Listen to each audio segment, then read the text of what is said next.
दोस्तों, जैसा कि आप जानते हैं कि वर्तमान में इजराइल और फिलिस्तीन के बीच युद्ध चल रहा है। इस बीच हमास से जंग में इजराइल ने पहली बार मैदान में आयरन स्ट्रिंग वेपन सिस्टम को उतारा है। हमास के रॉकेट लॉन्चर के जवाब में इजराइल की सेना ने इस नए हथियार का इस्तेमाल किया है। इजराइल का यह दावा है कि आयरन स्ट्रिंग की मदद से सटीक निशाना लगाया जा सकेगा और आम नागरिकों की मौत के खतरों को भी कम किया जा सकेगा। इस आयरन स्ट्रिंग को इजराइल की आर्मी और वहां की एक कंपनी एल्बिट सिस्टम ने तैयार किया है। हम आपको बता दें कि एल्बिट सिस्टम इजराइल की हथियार बनाने वाली कंपनियों में से सबसे बड़ी कंपनी है। तो दोस्तों, आइए हम आपको बताते हैं कि आयरन स्ट्रिंग वेपन सिस्टम कितना पावरफुल है और इससे जंग के दौरान नागरिकों की मौत का खतरा कैसे कम होता है। आयरन स्ट्रिंग 120 mm के मोटार को फेंकता है। इसका निशाना बहुत ही सटीक माना जाता है क्योंकि एक्यूरेट लेज़र और GPC मोटार सिस्टम का इस्तेमाल इसमें किया जाता है। इसी वजह से इजरायली सेना इसे सटीक मोटार बम कहती है। इसकी रेंज 1 से 12 किलोमीटर तक है।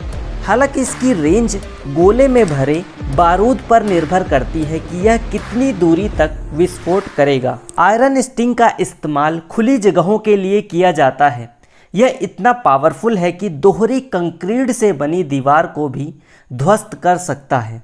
इसी के साथ साथ यह कम दूरी में दुश्मन को टारगेट करते हुए उसे निशाना बनाता है। इससे सीधे तौर पर दुश्मन पर हमला हो सकेगा और आसपास के इलाकों में रहने वाले नागरिकों को मारे जाने का खतरा कम होगा। दशकों चले प्रयासों के बाद इसे तैयार किया जा सका है। इजरायली आर्मी ने इस वेपन की टेस्टिंग 2021 में की थी, जो बिल्कुल सफल रही। इसकी इसी एक्यूरेसी को देखते हुए इजरायली आर्मी ने इसे जंग में उतारा है और इजराइल का यह नया मोटार सिस्टम हमास और हिजबुल्लाह जैसे दुश्मन को जवाब देने में मदद करेगा, क्योंकि इजराइल पर सवाल उठाए जा रहे हैं कि गाजा पर हुए हमले से हमास के आतंकवादियों से ज़्यादा वहां के आम लोगों की मौतें हुई हैं और अब यह मानवाधिकार का मामला बन गया है। दोस्तों, यह पहला मौका नहीं है जब इजराइल का यह अटैक गाजा में मानवाधिकार का मामला बनकर उठा है। इससे पहले 2014 में भी गाजा पट्टी में हुए इजराइल के हमले से सैकड़ों आम इंसानों की मौत हुई थी।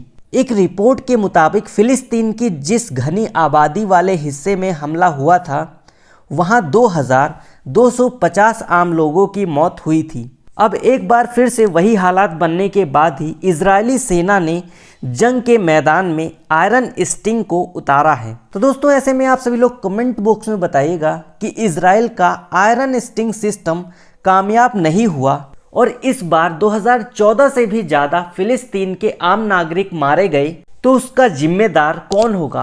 क्या ये आतंकवादी या फिर इजराइल की आर्मी? तो दोस्तों, इसका आंसर आप सभी लोग कमेंट बॉक्स में ज़रूर बताइएगा। मिलते हैं अपनी नेक्स्ट क्लास में किसी नेक्स्ट टॉपिक के ऊपर। तब तक के लिए जय हिंद, जय भारत मेरे प्यारे दोस्तों।